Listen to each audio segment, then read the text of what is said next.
I want to feel welcoming, despite the fact that we're going to be muting you a little bit. So my name is Ranger Kelsey. It's 7:01, so I feel like we should probably get started. What do you think, Eric? Yes, I think it's a good time. Cool. You already introduced yourself, though. Yes, I know. Just for anyone coming in, my name is Ranger Kelsey. I'm a park ranger at Fire Island National Seashore. I'm actually working right now on a detail as the park's visual information specialist, which means that most of what I've been doing involves digital media, videography, social media, things like that. But I'm lucky enough as a park ranger that I get to spend a lot of time outdoors too. We've been conducting more programs more frequently. We've had a couple of amazing hikes recently. And as we move into the season, we're hoping to be able to take people on tours through the Sunken Forest. So maybe I'll have a chance to see some of you in person.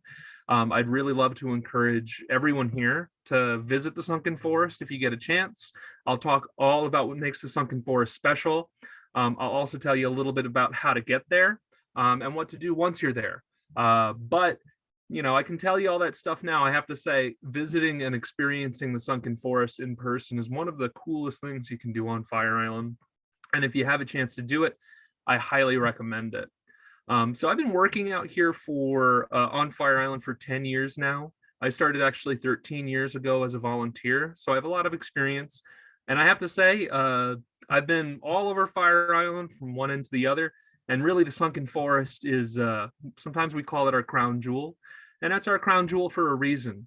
It's an incredibly rare and unique habitat. And I'll talk during my slideshow, tell you all about what makes it so special, what makes it so unique. So I'm going to share my screen. Let's see. Host disabled participant screen sharing. So Eric, I think you need to either enable screen sharing or make me a co-host, and I'll be able to. I'm working on that right now. Sounds good. Yeah, in the meantime, I'm host now. You'll have to forgive me. I'm fading in and out of my backdrop.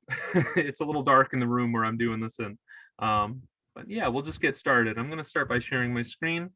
And like I said, today we're just going to be chatting all about the Sunken Forest, what makes it a valuable, unique, rare habitat, some of the things that might be threatening the Sunken Forest, and some of what you might expect to see when you visit.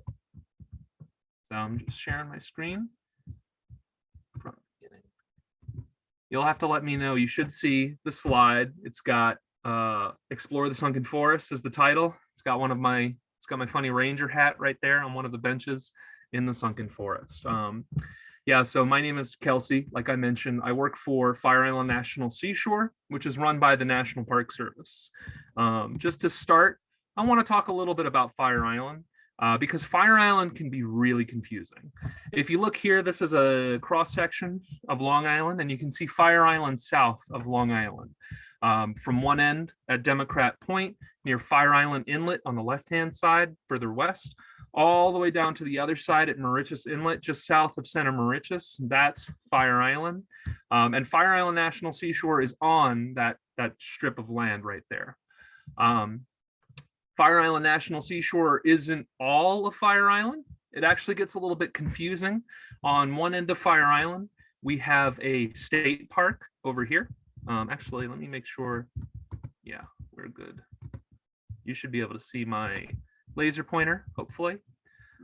We have a state park over here. This is Robert Moses State Park. That's on the western end of Fire Island. On the eastern end of Fire Island, you have Smith Point County Park, which is actually within our boundaries, unlike the state park outside of our boundaries, but it's also separate.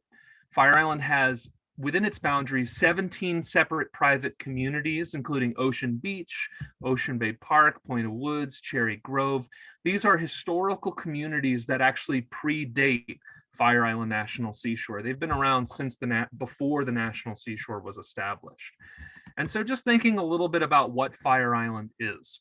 Fire Island is a barrier island. It's situated just south of Long Island. And when I think of barrier islands, right, I think of long strips of beach, and I think of the word barrier, right? When we think of barrier, I often think of shields, right? Something that blocks something from something else. In the case of Fire Island is situated south of a lot of our homes on Long Island, and we're really fortunate to have it there because when storms come up the coast, storms like Hurricane Sandy, Fire Island is going to act like our bumper, like our shield. It helps to protect Long Island from energy that's coming off of those storms. It helps to buffer those storms, and it helps to protect us ultimately.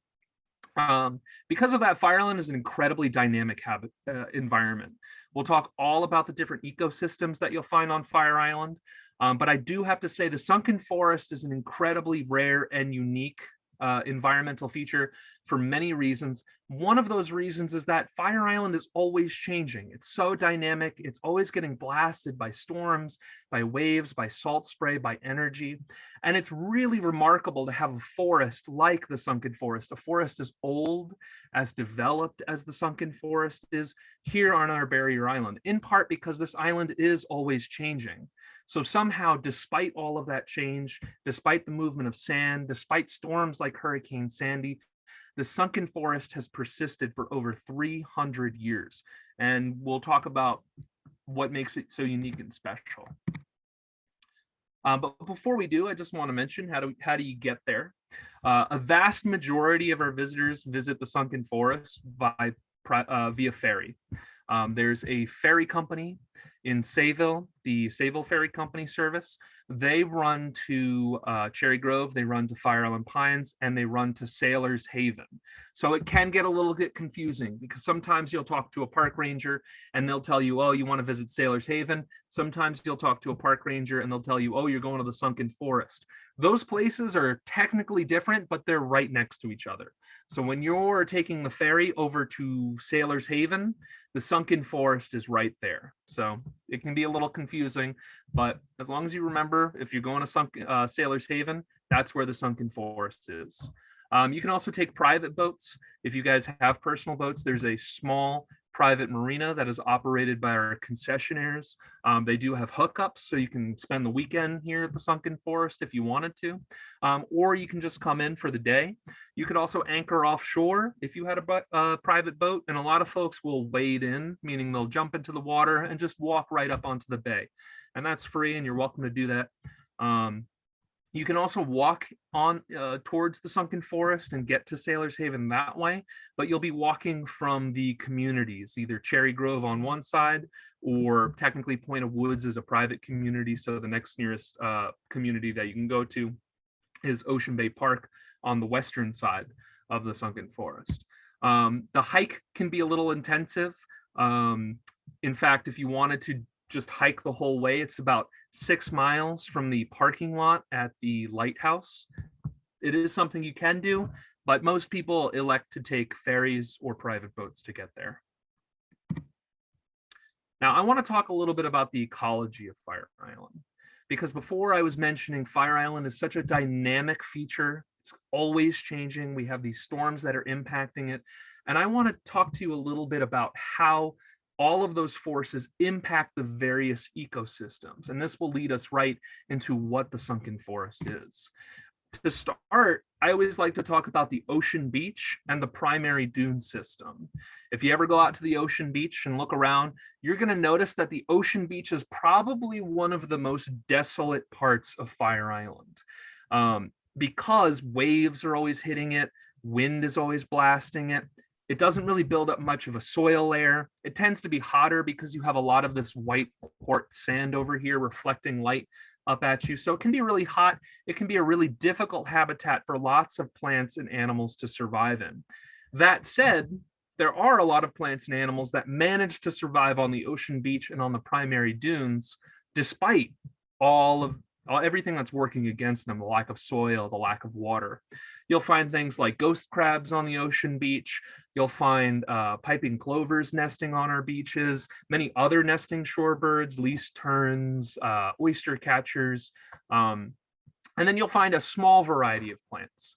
These plants over here, these are going to be what we refer to as our pioneer species. These are the most hardy plants that we have here on Fire Island. They're the plants that start growing in the place that no other plants can grow.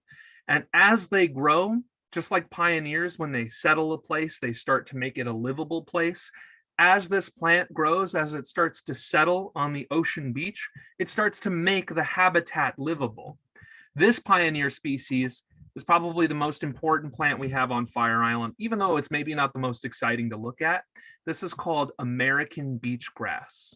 American beach grass has evolved over, millennia to be able to survive in this harsh habitat. To start, American beach grass has trouble with the fact that beaches don't have a lot of soil on them, right? Most of what you see on the ocean beach is going to be sand. It doesn't build up much of a soil layer. But if you were to look at the root system of this plant, one of the really unique things about it is that it actually grows in symbiosis with a kind of fungus on the outside of its root system. It almost creates this waxy sort of feel on its roots. And that waxy fungus actually works for the plant like soil. So even though the plant doesn't have any soil to pull nutrients in or to anchor itself in the ground, this fungus that's growing on the roots of this plant help it to survive here, help it to pull nitrogen from the air. And in exchange, that fungus is provided with habitat suitable for it to survive. In addition to that, the root system of this plant is actually vast and interconnecting. So one stalk of American beach grass, it can plunge its roots deep into the ground and latch onto the roots of other plants, including other examples of American beach grass. Now that's really important because before we were talking about storms that impact the island. If a plant is able to wrap its roots together, it can help weather those storms. It makes it a much stronger plant. It also allows for the transmission of water throughout the system. So for example, the plants growing up here at the top of the dune, they're kind of furthest away from the water table that's underneath the island. And the plants down here are closest to the water table. So these plants are actually capable of using their root system to move water up towards the top of the dune, which is really important. Now, as these plants grow, their root system is so vast and interconnecting, it's so well designed for this habitat that it starts to build the dune line. And that's really important. As we move back behind the dune, we see our next habitat. This area is going to be called the Swale. You can see the primary dunes over here. In the distance, you can start to see the secondary dunes, which we'll talk about in just a minute. So the Swale is the area, it's almost like a cup in between the primary dune on one side and in between the secondary dune on the other side. This is a slightly more hospitable environment. When you're walking through there, it can be really hot, especially in the middle of the summer. I always like to call this Fire Island's desert. It's deserty for a few different reasons. To start, it also doesn't have very much soil. It has much more soil than you get on the ocean, but it has much less soil than what we'll see in the forest. So many of these plants, they're very much like desert plants. They've adapted in all sorts of different ways in order to be able to retain moisture and in order to be able to survive in a habitat that is lacking soil. So you'll see pines. Those are usually the biggest plants that you'll see in the Swale area here. If you're familiar with pines, pines are, pretty hardy plants. They have needles instead of leaves, unlike other trees. When a tree has wide leaves, runs the risk of losing water in a way that needles, they hold that water in tight. Now that's really important again for this deserty habitat. This habitat's also deserty because you have the primary and secondary dune on both sides. They actually reflect light into this habitat and block wind. So not only is this habitat not getting a breeze, it's also not, it's very bright. I always get a sunburn when I walk through the Swale, so be careful. I recommend sunscreen anytime you're walking through. But despite all of those facts, these plants have been growing here for a long time. These are going to be called our secondary species. So we have that primary species, that American beach grass that starts to build the dune line over here. That dune line is what's enabling all of these other plants to survive. These plants can't survive if they're constantly being blasted by harsh wind. They can't survive big storms like Hurricane Sandy or even nor'easters that we see every year. So they need something to protect them. And that's what the primary dune does. It acts as a shield. It's like the backbone of the island, this shield that protects everything behind it. And that's why you start to see the Swale area growing here. Now, many of these plants are somewhat salt tolerant. but they're not totally salt tolerant. That's important because, of course, on the ocean beach, you constantly have waves crashing. As those waves are crashing, it tosses all of the salt up into the air, and that salt lands on plants, right? It can sap water out of the plants, and it can actually actively kill those plants.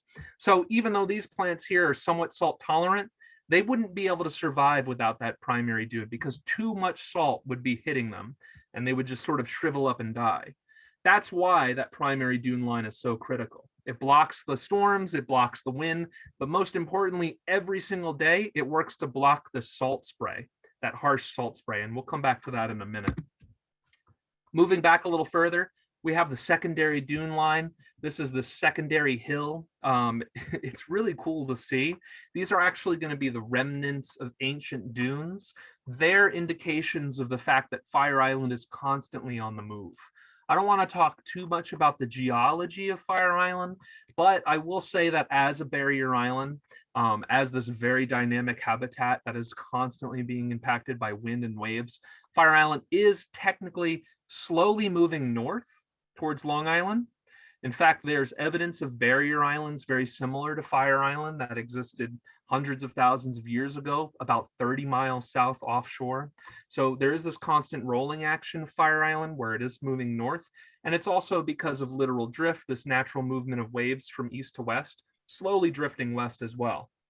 That's where we get these secondary dunes. These used to be primary dunes that sat on the ocean beach, but over long periods of times, they've been pushed back by storm after storm. And then you get a new set of primary dunes forming in front of them. So secondary dunes have a tendency to be much shorter. Many parts of Fire Island don't even have secondary dunes at all. They haven't been around long enough to grow secondary dunes, or storms have flattened them over time. So we've lost those secondary dunes. But these secondary dunes are really critical. They are the thing that sets Sailor's Haven apart from the rest of Fire Island, and that allows this forest to grow here at all. So moving in, this is a picture of my friend Jonathan. He's a park ranger. He's worked here last year. He might be here this year, so maybe you'll come out and see him. So moving back, we have the Sunken Forest. I want to talk, obviously, this program's about the Sunken Forest. So I'm going to jump past the Sunken Forest, and then we're going to come back because I want to do a deeper dive into the Sunken Forest. But the Sunken Forest sits behind that secondary dune line that we have. Within the Sunken Forest, you see a variety of other habitats. You'll also see these outside of the Sunken Forest. You won't necessarily need to go to a forest in order to find a freshwater wetland. Most of the wetlands we have on Fire Island could be classified as bogs. Some of them can be classified sort of as swamps, and that's what we're seeing right here. This isn't far from the heart of the Sunken Forest, and there's actually a lot in this photograph that I want to talk about that I'm going to save for a little bit later. But these wetlands are really important for many reasons. They're important for us as people because they grow all sorts of different plants that we really love. This is a great place to look for things like cranberry and blueberry nearby. It's also a really good place to find poison ivy, so you definitely want to be careful when you're exploring a nice freshwater bog. These are also critical habitats for the wildlife on Fire Island. Fire Island is surrounded on one side by salt water and on the other side by brackish water, which is a combination of fresh and salt water. Neither of those water sources are particularly drinkable for the deer, the foxes, the turtles here. And so this habitat, this freshwater wetland, whether it's a bog or a swamp, a little pond, these are sort of like, I like to call them the watering holes of the forest. These are the places, if you want to see wildlife, this is where you want to go, sit down, be very quiet, especially early in the morning or late in the evening as the sun is rising or the sun is setting. This is the place to go to look for wild animals because everything on Fire Island needs to drink water. And for the wild animals, this is where they get it. So this is our freshwater wetlands. And then we have salt marshes further back. Our salt marshes at Sailor's Haven are relatively small compared to our salt marshes at Watch Hill. This is a photo from Watch Hill. Salt marshes are sort of like freshwater wetlands, except that they're saltwater, right? So this is mainly going to be inundated by salt water that comes out from the Great South Bay. This is very tidally affected. So when the tides come up, these salt marshes have a tendency to flood. When the tides goes out, these salt marshes have a tendency to dry. Many of the plants here have survived because they have very specific adaptations for surviving in that salt water that comes in. This plant here is actually one I like to talk about a lot. This is called Salicornia. This is a unique plant. It's evolved to actually store salt inside of its body, which is what gives it that thick sort of cactus-like plump. It turns red in the fall, and so if you visit the salt marshes, it'll turn bright red. It's really beautiful. But this is the salt marsh, again, at Sailor's Haven and next to the Sunken Forest. We do have salt marshes. They're relatively small compared to elsewhere. And then, of course, north, you have the Great South Bay. Great South Bay is a really critical habitat for all sorts of different birds. You'll also see horseshoe crabs. They like to lay their eggs here in the Great South Bay. It's a great place for fishing. A lot of people will look for striped bass and a huge variety of other fish species in the Great South Bay. And it's probably one of the most dynamic habitats we have on Fire Island, if only because it sort of operates as a kind of estuary, and it helps to protect young crabs. You'll see clams there, a huge variety of different animals. And that's just from south. We have the beach, the primary dune, the swale, the secondary dune, the forest, the marsh, and the bay on the north side. Now, if you take a look at this illustration, I really love this illustration because this is showing us a little bit about what the forest looks like from a scientific point of view, right? So we talked about that primary dune, and that primary dune covered in all of that American beach grass is going to be the backbone for the island. Again, it's shielding the island, protecting it from salt spray that comes off of the ocean. Most of Fire Island, that salt spray still rises over that primary dune and sweeps back past a very large swale. And again, what we have here at Sailor's Haven that is unique is not just a set of secondary dunes, but a very, very large set of secondary dunes. These secondary dunes are critical because they block the salt spray that comes off of the ocean and they protect the trees in the forest. So people always ask me, why do they call it the Sunken Forest? I have visitors come in all the time and say things like, oh, I heard it sunk below sea level. That's actually a popular misconception. The Sunken Forest is above sea level for the most part. There are parts where you might dip a little bit below water tables where we get swamps and bogs and places like that, but that's still all technically above sea level.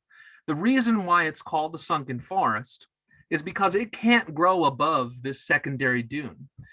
If the trees in the Sunken Forest grow above the secondary dune, something called salt spray pruning will happen, where the tops of those trees are almost trimmed off. You can take a look at this photo. This is one of my favorite places. This is right on top of the secondary dune. And you can see this tree over here. This is American holly, which we'll talk about. You can just see how the top of that American holly almost looks like somebody came through and cut it, right, with a pair of like garden pliers. So that's that salt spray pruning. It's sweeping over the tops of the trees and actively pruning the trees. That makes it so that the trees can't grow above the secondary dune. And the idea there is that, the first people who visited the Sunken Forest felt as though the forest had sunk below the dune. That's where it gets the name Sunken Forest. Now, the Sunken Forest is an incredibly unique habitat. It's actually one of two forests like it in the entire world. In fact, the first forest not far from here, the other forest not far from here is in Sandy Hook, New Jersey. And that forest, unfortunately, was quite damaged during Hurricane Sandy. So while our forest did experience some difficulties relating to that storm, it survived very well. And it's probably the best example of what this kind of forest is. Now, folks might ask me what kind of forest is the Sunken Forest, and I'll tell you. It is a maritime holly forest. Now, those are the two words, the two qualifiers that make it so unique. First off, when we say maritime, if I talk about maritime, I think of like shipwrecks, I think of pirates, I think of lighthouses. When we talk about maritime, we're talking about things that are beside the ocean, right? That habitat, that area near the ocean. Maritime forests are relatively uncommon. Because of that salt spray and because of all sorts of other factors, trees don't have a tendency to grow as close to the ocean as these trees do.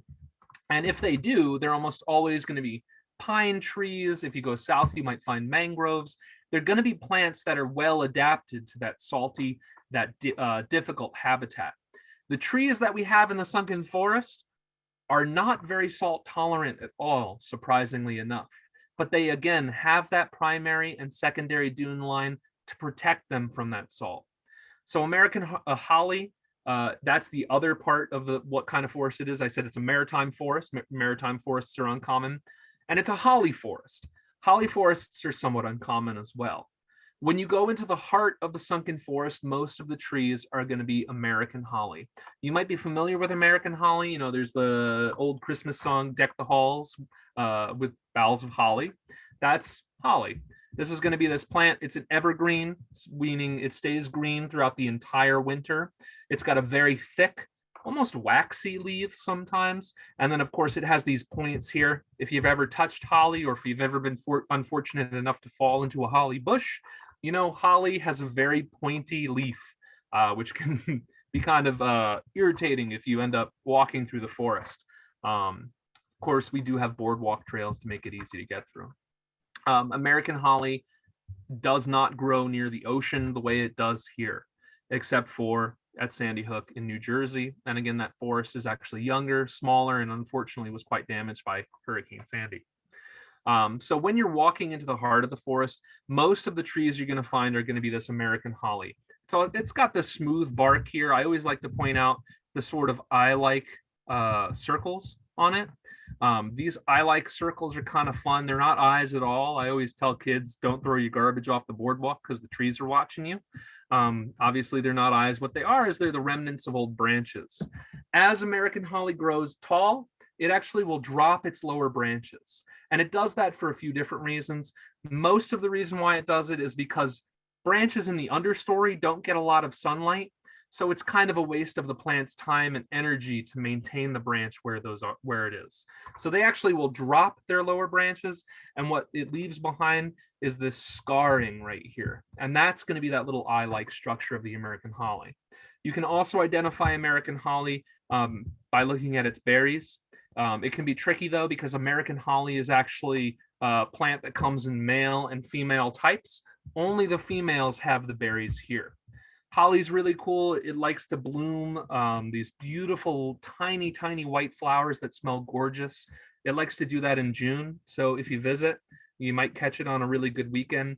There are days when you walk past the holly in the sunken forest and the whole place smells very sweet, almost like maple syrup. It's gorgeous, but it's for a very short amount of time. So hopefully you get lucky and you get a chance to see that. Now, this is the heart of the holly forest. You'll notice we do have the holly trees here.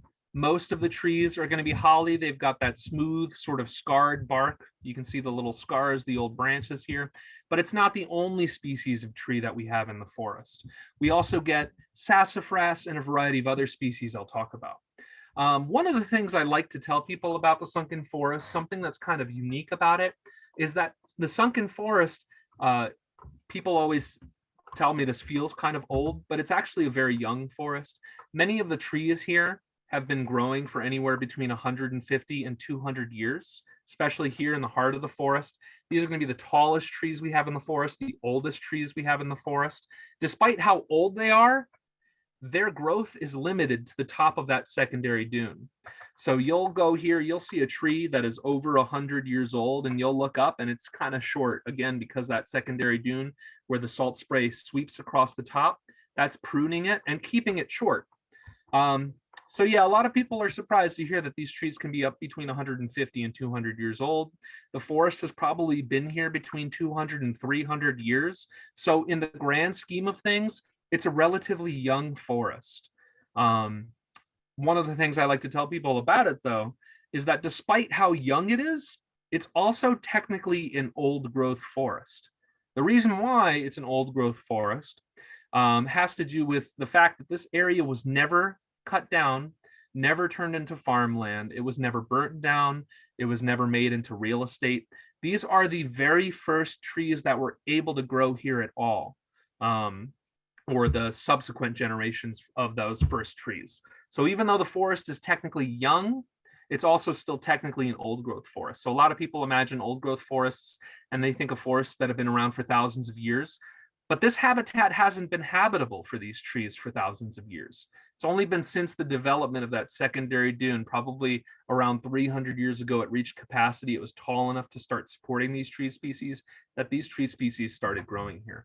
So there's a very delicate balance here in the Sunken Forest. Just to talk a little bit more about some of the tree species, this is one of my favorite. It's called Sassafras. Lots of folks are familiar with sassafras. We use it to make root beer sometimes. The leaves can actually be used to make all sorts of different things like spices for filet. If you ever take sassafras and you crumble it up and you smell it, maybe look in your backyards because you might see this plant in your backyards. Smell it. It's going to have a very strong scent. Kids, I always like to ask them what it smells like. They always tell me it smells like Fruit Loops. But I get answers from adults ranging from grapefruit to licorice to lemon pledge and cleaners and all sorts of things.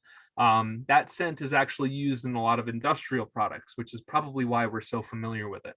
The easy way to tell this tree apart from other trees is going to be its leaves. And that's why I have a picture of its leaves. You see it has this single lobe leaf here. It has this double lobe leaf here, which almost looks a little bit like a mitten. And then it has these triple lobed leaves like this one back here. And it's those three lobes that set this tree apart from other tree species. It's pretty easy to tell apart from others. If you ever visit the Sunken Forest, again, there will be rangers there to point it out for you. So that's sassafras. It's one of the species. The next species is one of my favorite. This is called Juneberry. It's also called shadblow. It's also called serviceberry. And I like to tell people about all of the different names. I'm just checking the time real quick. Juneberry is probably the easiest name to guess. It's called Juneberry because it gets these beautiful little purple red berries. It grows them in June. It's pretty simple and easy to remember. Those berries are actually really tasty. They're almost blueberry-sized berries. I will say they do have a tendency to over-ripen more quickly than a lot of other berry species. So you really need to be out there at the right time to catch Juneberries. And when you eat the Juneberries, very sweet, very tasty. They do have pretty large seeds in them, which are certainly edible. You can swallow those seeds if you want, but do be careful. Anytime you're out here looking for blueberries or Juneberry or anything like that, you do want to be mindful. Poison ivy is a vine. It has a tendency to grow up other trees. So you just want to make sure you're being very careful when you're picking for food. So these Juneberries are really tasty. The other names are shadblow or shadbush and serviceberry. Now, shadbush is easy to explain because this tree grows all up and down the Hudson River. A long time ago, actually, you can still do this today. If you're a fisherman and you want to try to fish for shad, it's a fish, an ocean fish that will actually swim up the Hudson River in order to lay its eggs. You could actually watch this tree to know what time of year to catch the shad because they come up that river in June. When they come up that river, this plant is growing its berries. And so if you're a fisherman, you know, oh, once this plant has its berries, I can go fishing for shad. The last name, I think, is one of the most interesting names. It's called serviceberry. It's called serviceberry because they used to actually take this tree, they used to plant it in graveyards for one very specific reason, especially up in Boston, where things get really cold, the ground freezes over, and there's really thick ice underneath the ground and in the soil.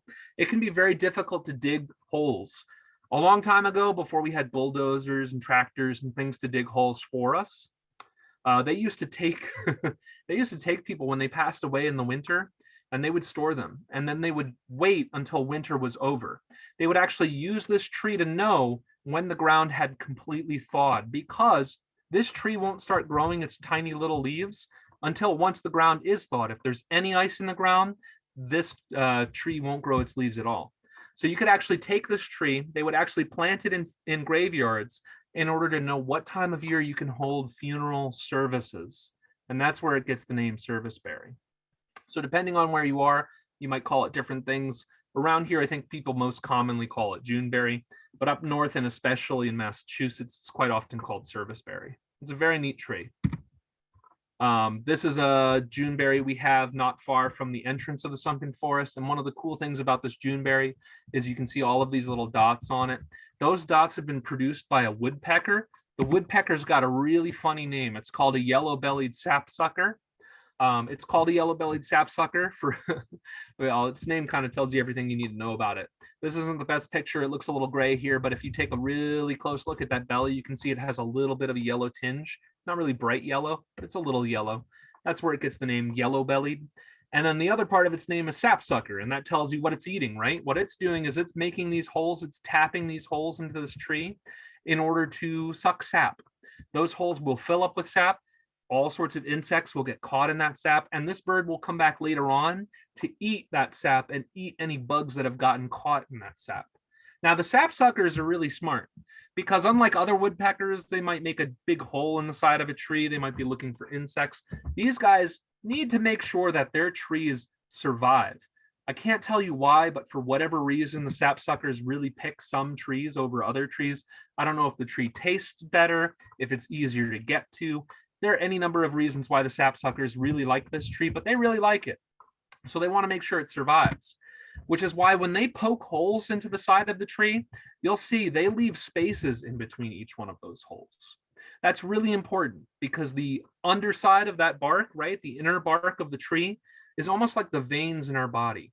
It's the part of the tree that circulates energy, that circulates nutrients, that circulates water throughout its system. If this bird completes a full ring around the tree or gouges a big hole into the side of the tree, then it runs the risk of severing that connection, right? Of interrupting that flow of nutrients and energy and potentially killing the branch or the tree that it's poking holes into. So this bird is smart enough. It knows I really love to eat this tree. I'm going to leave tiny spaces in between these holes in order to make sure that this tree survives so that I can come back tomorrow and eat some more. So that's the yellow-bellied sapsucker making holes into the Juneberry. And you'll see this all over the Sunken Forest. You might get lucky enough to catch a sapsucker. I've seen a handful in my time here, but you will definitely see holes. And sometimes you get lucky and you see new holes that are clear, that were clearly tapped just a few minutes ago. And then the understory, I think, is also really important. So this is all of the plants that exist underneath the tree line. You have catbrier. This is a viney plant with nice sharp needles, needle-like thorns on it. This is a plant, it might snag to you, it might hurt you a little bit, but it is also really important. These big sort of pumpkin-shaped leaves are actually really tasty. I've known people to use them in salads before. They almost taste like the skin of a green apple. Now, you do want to be careful if you're looking to eat one of these guys because it often grows in exactly the same place as this plant over here. Now, you probably recognize this. This plant is poison ivy. That's that stuff that if you touch it, it'll give you a nasty rash. It'll make you really itchy. Don't test that. I've talked to people who say they're immune to poison ivy or very affected by poison ivy. Your reaction to poison ivy will change throughout your life. So you may not be affected by poison ivy, and then one day you start to be affected by poison ivy. So don't test it. Poison ivy, you want to avoid at all costs. But poison ivy is also a really valuable plant. It provides a food source for many of the animals, whether they're rabbits or deer, herbivores that love to eat poison ivy. It's kind of ironic because we don't like to touch that stuff. A lot of animals love to eat it. In fact, poison ivy really only affects us the way it does because humans are uniquely allergic to poison ivy. Humans, I've heard that chimpanzees and some other ape species might also be allergic to it, but deer are not affected by it at all. I don't know how true that fact is, though, so don't quote me on it. This here is black cherry. Black cherry can actually grow quite tall, so it's not necessarily an understory species, but in many parts of the Sunken Forest, it's really operating as an understory. You'll see it growing underneath that, underneath the upper story, sort of slowly growing in. Black cherry is kind of unique for a bunch of different reasons. We're probably most familiar with it because it grows tiny little cherries on it. That black cherry comes from. This is going to be a wild variety of black cherry, so it doesn't get those large cherries that we're maybe familiar with from domestic black cherry, but they're still edible. They can be a little bitter. Their flavor is very strong, which makes them really good if you add a little bit of sugar for making things like pies and jams and things like that. So that's going to be the black cherry. Sort of tends to be shorter than many of the other trees, although you will find examples of black cherry that are tall like any of the other trees. In the freshwater bogs, you get a variety of different plants. I always just like to point out the distinction between these two things here. These are two things that when I was a kid, I'd call both of these things cattails, right? but they're very different. In fact, true cattails are here on the left-hand side. These cattails need to survive in fresh water. They can't survive in salt water at all. So if you're looking at this, it almost has that little corn dog like what's called a punk on top. If you see those punks, you know what it's growing in. That's fresh water underneath it. This punk here has been used for all sorts of different things throughout history. I've talked to people who tell me they'll burn it as a way to scare away mosquitoes. I think that might actually backfire a little bit because mosquitoes quite like carbon dioxide, so it might go as far as attracting them, but they don't like heat, so maybe it'll scare them away from you. It's also actually a very cool plant because you can use it to make flour, and it's traditionally been used to bake bread, which is, I think, pretty neat. Here on the right hand side is something else I might call a cattail. This isn't a cattail though. This is called Phragmites. This is actually a non-native species, so we see it throughout Fire Island. You actually see this all up and down the East Coast. It's a very common species of tall reed. This is a little bit more salt tolerant. It does prefer fresh water, but you can see this growing right in a salt marsh. It will survive in salt water as well. Phragmites is problematic for a couple of different reasons, not least of which because it crowds out many native species, including the native cattail we have here. So these are both things that you'll see in our bogs. Kind of cool to look at. Very important habitats for things like red-winged blackbirds and other bird species, ducks, turtles. They all like to survive in these freshwater bogs, and these plants allow them to do that. So just to talk a little bit about some of the wildlife that you may find in the Sunken Forest, we do have red foxes. They're very cool to see. You tend not to see them in the forest, not because they're not in there, but because they're very elusive animals. When you walk through the forest, you're probably going to be walking, actually, we're going to ask you to walk on the boardwalks. Boardwalks can be a little noisy. Foxes know to avoid people. They know to avoid the boardwalks. If you encounter a fox, it's almost always in the swale, but you will still see them in the Sunken Forest, and they are living in the Sunken Forest. These guys are omnivores, meaning they kind of eat anything they can get a hold of. They'll eat meat, they'll eat plants. So you'll see them eating berries from beach plum, you'll see them eating black cherries, but you'll also see them eating turtles and frogs and all sorts of smaller animals. We have a lot of deer in the forest. The deer in the forest are actually a bit of a problem for a couple of different reasons, mainly in that they're herbivores, so they love to eat plants. And one of the plants that they really love to eat here in the Sunken Forest is going to be the American holly. We've actually been able to do a lot of research in the last couple of decades on the density of the deer population versus the density of the holly population.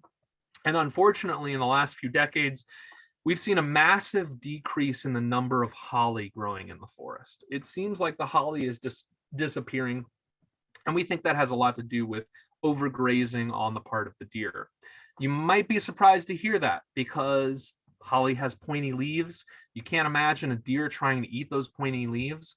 It's not really the adult holly that has a problem with the deer, though. It's really the young holly, the little babies that are popping up out of this ground. Those leaves are very soft, very plump, very juicy, very tasty. So the deer love to eat them. As a result, we've almost lost an entire generation of holly trees, unfortunately, to the overgrazing of deer. So we do have a deer management plan. As the Park Service, it is part of our mission to protect the Sunken Forest. It's actually in our enabling legislation to protect the forest as a preserve, to try to maintain its unique ecological character. And part of that does involve managing the deer. I think the biggest thing we can do is try to encourage people not to feed them. Unfortunately, the population of deer on Fire Island is exceptionally high. We estimate Fire Island altogether could probably sustain a herd of around 100 deer. Just a few years ago, that population would have peaked to around 400 deer. So almost 4 times as many deer on Fire Island as a natural habitat would sustain. So if the natural habitat isn't sustaining that population, the question is, what is sustaining it? And the answer is usually, unfortunately, people. We have millions of visitors come out to Fire Island every single year. And many of those visitors are going out to feed deer. Part of the reason why the park rangers don't like that, you'll see us coming out and talking to people, telling them not to feed the deer. It's not because we don't like the deer, not because we're worried about them, not because we want them to starve or anything like that, but because we want to make sure that this habitat remains natural and healthy. And part of that is making sure that we have of a healthy sized deer population. So I do ask folks not to feed the deer when you visit Fire Island. It's a very important part of your trip. We also get box turtles. These guys are really cool. We have box turtles at one of our sites at the William Floyd Estate that have been documented to be over 100 years old. Despite their old age, we've observed box turtles and found that they hardly ever move more than a mile in their lifetimes. So they kind of pick areas that they just hang out around. In fact, there are a couple spots where I know box turtles like to hang out in the forest, and I've seen them a couple times, and I guarantee they're actually the same box turtle I've seen every single time in that spot. So even though they live really long periods of time, they're very slow, very sedentary creatures. They spend most of the winter hibernating, and they spend most of the summer looking for insects, looking for plants. So they're omnivores. They eat plants and animals, mostly insects, and mating as well. Box turtles are so-called box turtles because they have this really tall, almost tortoise-like shell. You can imagine you've probably seen turtles before. Their shells have a tendency to be pretty flat. These guys actually have really tall tortoise-like shells. They are land turtles. And the reason why they're called boxes is because box turtles is because when they get scared, they can retreat into their shells, and then they have a little hinge in the front of their shell that they can close just like a little bone box. That's why they get the name box turtle. And then, of course, Fire Island is part of the on the Atlantic Flyway. The Sunken Forest is really important for this reason. We get a ton of different bird species. These two birds are the birds I expect to see every single day I go out into the Sunken Forest in the summer. They do migrate in the winters, so you won't see them there in the winters, but you'll already see they've started to arrive. I've seen quite a few already. On the right, we have this. It's got a little black cap on top of its head. Sometimes if you get a look at its rump, you'll see it's a little bit of a rusty color, but they're pretty much just gray overall. That's called a catbird. Definitely the most common species we get on all of Fire Island. Catbirds are cool for a few different reasons. They're called catbirds because the noise that they make sounds like a cat meowing, right? And that's where they get the name catbird. Even though they're called catbirds because they make a sound that sounds like a cat, they actually are kind of like mockingbirds in that they mock the sounds of other bird species. So I've seen catbirds make all sorts of strange, crazy noises. They're very smart birds. They spend most of their time looking for berries and insects. And then here on the left-hand side, this is an eastern towhee. You can see it has these beautiful sort of red sides. It's got a little white belly, and it's got a sort of black cape going down its back. The towhee is probably the second most common bird species we get on Fire Island.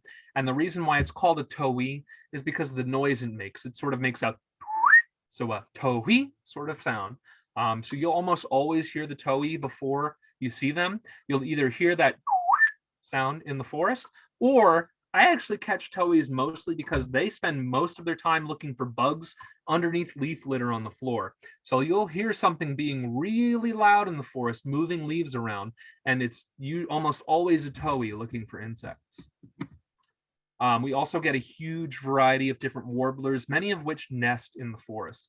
Warblers can be really tricky to tell apart from each other. There are literally dozens of species of warbler that are yellow, that look pretty similar to this warbler. This warbler happens to be a species called a yellow warbler, probably the most common species of warbler I see in the forest. Warblers are called warblers because they make a warbling sort of sound. They make this beautiful call in the forest. They are a songbird, so they're well known for the songs that they make.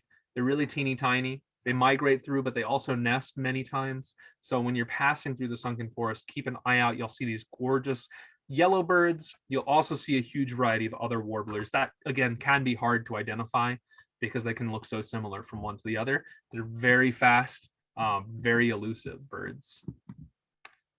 So I just want to sort of wrap up. I'm moving towards, we have about 10 more minutes. I want to talk a little bit about preservation, change, and threats to the Sunken Forest. So I mentioned before, the Sunken Forest has really only been around for around 300 years. Before that, it was probably a sort of brushy, almost swale-like habitat. There might have been trees like the Juneberry growing there. There would have been some pine growing there as well. So it is a young habitat. It is a habitat that is in this very delicate balance. I talked about the salt spray before, right? And I talked about how the salt spray trims the tops of the trees. I might have mentioned that if the dunes weren't there to block the salt spray coming off of the ocean, then all of these trees would be exposed to that salt spray and they would die. So you would think salt spray is a bad thing. I'll tell you that salt spray is actually also very important for these trees because they're growing on a barrier island, which means they're growing in a place that doesn't have very much soil. It has a very thin soil layer, as a matter of fact. If you ever go out there and take a close look at the soil layer, you don't have to dig very far before you get to the sand underneath. Despite the fact that the soil layer on Fire Island is so thin, the soil layer in the Sunken Forest, it's thin, but it's incredibly nutritious. It's got tons and tons of minerals, way more minerals than you would expect from a forest as young as this. And a lot of those minerals are actually coming in with the salt spray. So the salt spray prunes the tops of the trees. Too much salt could kill the trees, but the salt spray is also feeding the trees. It's a very delicate balance that allows this forest to grow here. And it's the reason why the Sunken Forest is one of 2 maritime holly forests in the entire world. Of course, things are changing. We're coming back to this picture here. I mentioned before I wanted to talk a little bit more about this. This part of the forest is a really good example of the way that the forest is changing. Take a look here and you can see a couple of dead trees. It's kind of sad to see. Years and years ago, oh, hold on just a second. I want to make sure. Years and years ago, if you came here, this place would have been dry. So this habitat is started to flood, and it's starting to flood for a very specific reason. We're actually doing a lot of research on it. You can see sometimes you'll see these little blue pipes in the forest. These are meant to measure the water table and to monitor the fact that the water table is rising, to monitor the water table for the introduction of salt water as well. So this is a beautiful scene. I really love visiting this part of the forest, but it's also kind of an ominous indicator of something that's to come. Of course, we all sort of are familiar with climate change. Basically, you know, I don't want to run too much into the science of climate change, but you have all of these different gases, whether it's carbon dioxide or nitrous oxide, that are released mainly by combustion engines that enter the atmosphere. A lot of those greenhouse gases actually hold in heat and energy from the sun in a way that almost creates a little blanket around the planet, and that starts to warm it. Warming effects on the planet overall can have really devastating effects on some environments like the Sunken Forest. And one of the biggest things that we're seeing here on Fire Island is potentially, you know, sea level rise. Sea level rise is something we're going to be having to deal with over the next couple of decades pretty significantly on all of Fire Island. In the Sunken Forest, we're already seeing evidence of sea level rise. So this is a tool that I found online. This is NOAA, the National Oceanic Air Administration. They're the ones who are responsible for science relating especially to climate change. And this is a little model for how sea level rise is going to affect Fire Island. This is right over the Sunken Forest, right? So the Sunken Forest is here. It's this strip of land between Sailor's Haven, that's this marina here, and Point of Woods, that's this town over here. The Sunken Forest, this is it right now. And I'm really sad to see this actually. If we project forward just 1 foot of sea level rise, you can see all of this water. This is going to be ocean water that's starting to introduce itself into the system. So this is before 1 foot of sea level rise. This is after 1 foot of sea level rise. Fire Island is so flat that any change essentially in sea level is going to have a huge effect on the way that the environment is shaped here. Moving forward, 2 feet of sea level rise, and we can really see all of this habitat here. This is where the Sunken Forest is growing. This is also the area that's beginning to flood. If we move up a little bit, this is a jump towards 4 feet of sea level rise. You can see almost all of the area where the Sunken Forest is growing is starting to be inundated with water. And then if we go even further to 8 feet of sea level rise, which is quite significant, pretty much all that we see left here, this is the secondary dune line that blocks and protects the forest. So the forest behind it has essentially disappeared under that sea level. It's kind of depressing, kind of sad to see. Yeah, so I just wanted to show you this. Now, what we've noticed on Fire Island, an indication of the possibility that sea level rise is already impacting the environment is something called the thinning of the vadose zone. When I talk about the vadose zone, what I'm talking about is this dry area. This is the unsaturated zone in between the water table that sits underneath the island and the ground, the top of the ground. Over the last couple of decades, we've been seeing this layer, this dry layer, increasingly thin. And we believe that has to do with saltwater intrusion. As sea levels rise, they actually push freshwater, because freshwater is lighter than seawater. They push freshwater further and further up towards the surface, which means that vadose layer, that dry layer of soil, gets thinner and thinner. That's why when I show you this picture, this habitat here, it's kind of like a swamp-like habitat. You can see these trees are dead here. 60 years ago, this would have been completely dry. This water would have never been here. So that vadose zone is thinning, which means water is being forced up closer to the surface over time. And that's what we see. Unfortunately, quite an impact on the sunken forest. We are hopeful that there are areas in the sunken forest that are far enough above sea level that they'll be able to be preserved over time, that they aren't necessarily at risk of rising water table. And those areas are being identified and hopefully monitored very closely in order to ensure their preservation. So just finishing up, I'd like to say the sunken forest is a really unique habitat.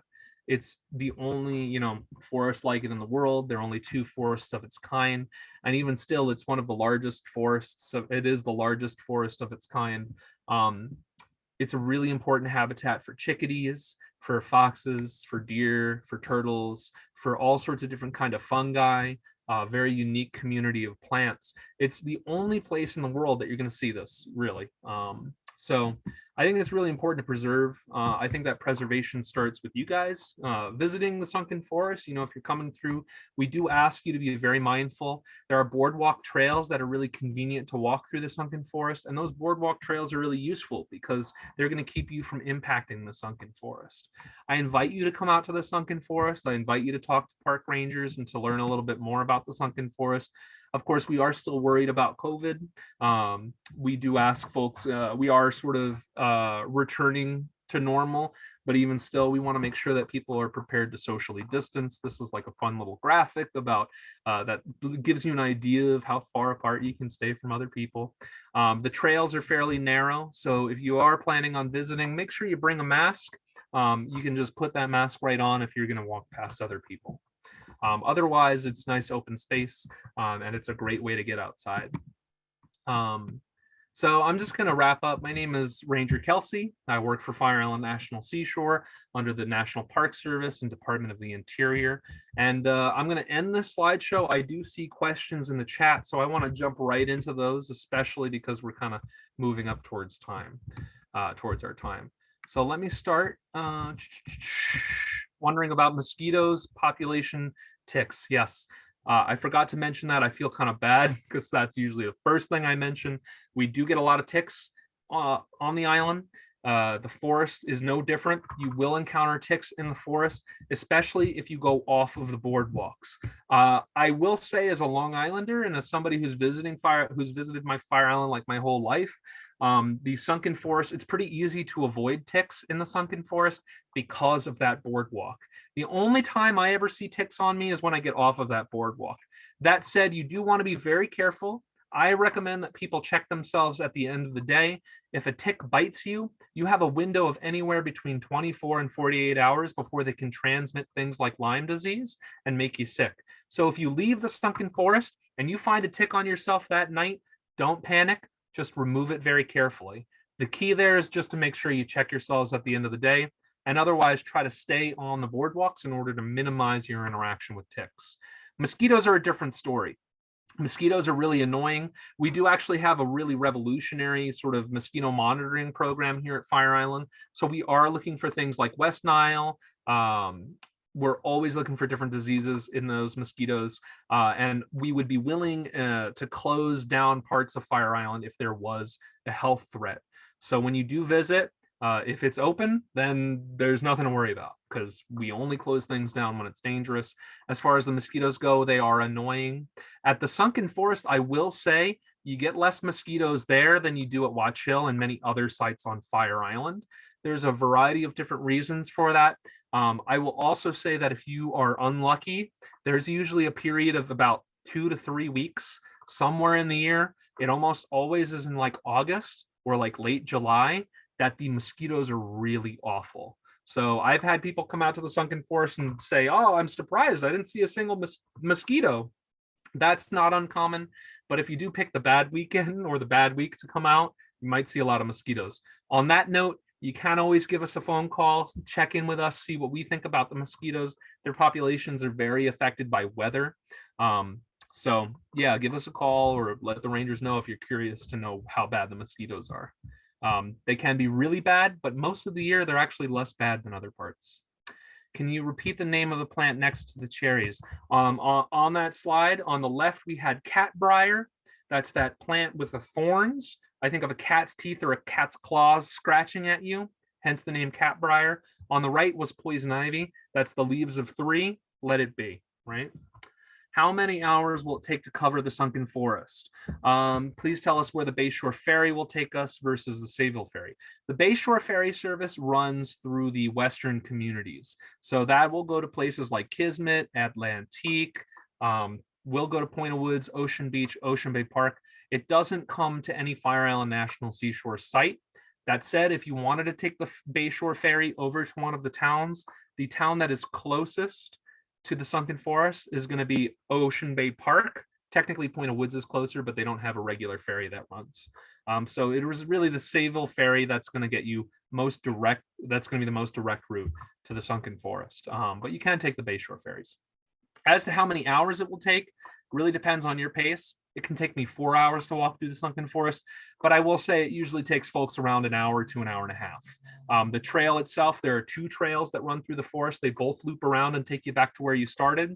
The shorter loop is about 1.25 miles. The longer loop is about 1.5 miles. That's mostly on boardwalk or on concrete, almost like a sidewalk. So it depends on how fast you can walk about 1.5 miles. It is a very mild hike. It's actually very easy, and I always really enjoy it. It's relaxing. It's not very strenuous. So plan for anywhere between 1 and 2 hours. What kind of clothing layers do you recommend for a day trip? Well, with ticks, it's very important, to wear clothes that make it easy for you to identify ticks. I like to wear I have to wear the uniform, which isn't the best for ticks. But if I'm going out on my own, then I like to wear light colored pants. Light colored pants make it easy to identify the dark colored ticks on you. You might also, people will do this thing where they take their socks and they tuck their socks over their pants to sort of seal their legs off. That can be helpful too.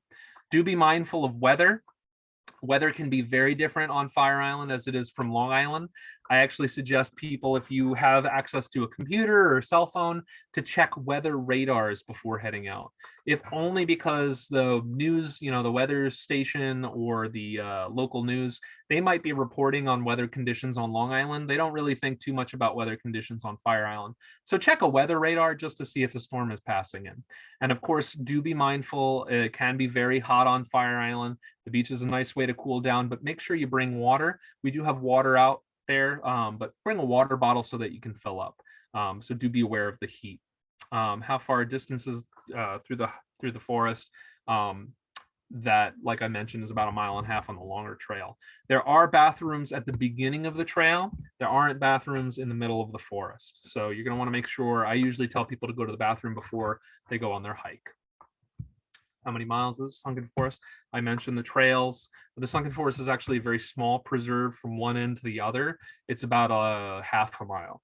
It's a very tiny habitat compared to a lot of other places. I have a ranger question, but it's not about the Sunken Forest. Do you know if there's a possibility of guided canoe trips at Watch Hill? We do offer free canoe trips most years. There is a lot of difficulty managing that because of COVID.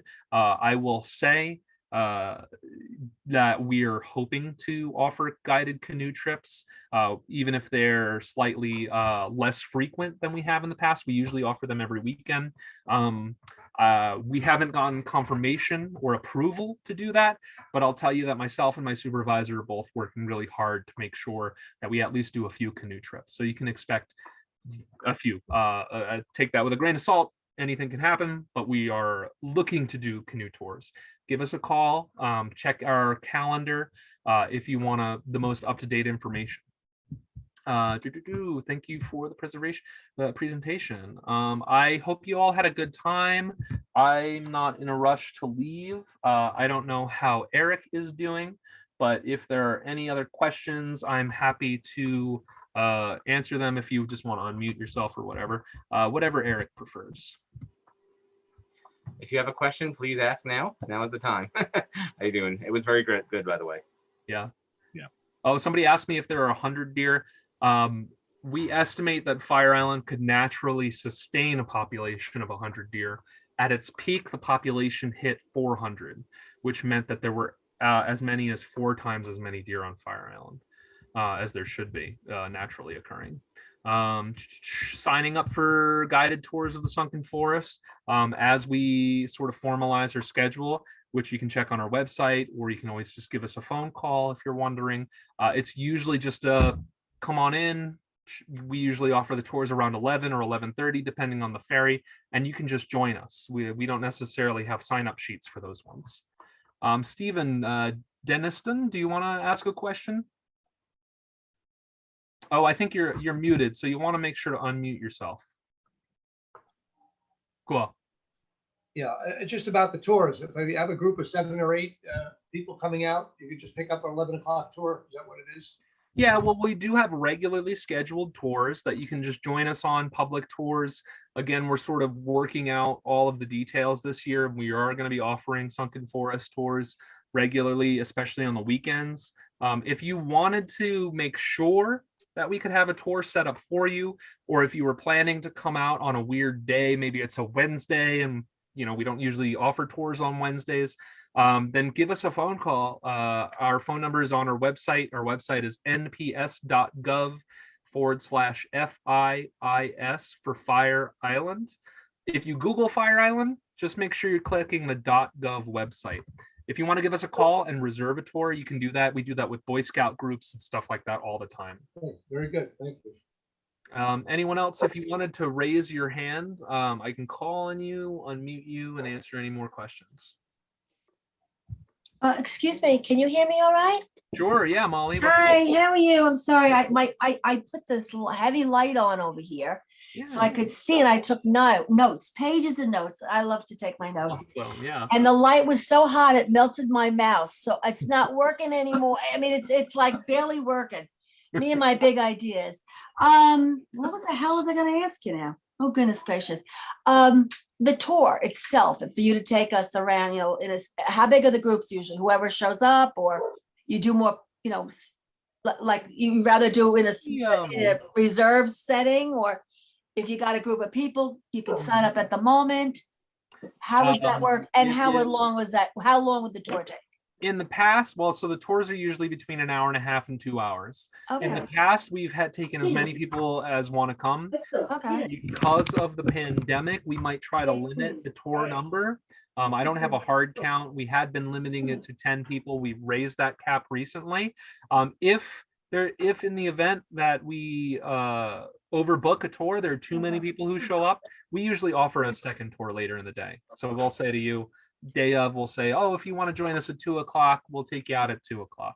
The least busy day, Elizabeth asked, the least busy day really depends. I'd say usually Mondays and Tuesdays are pretty quiet at Sailor's Haven and Sunken Forest. So if you kind of wanted the place to yourself, then you can do that.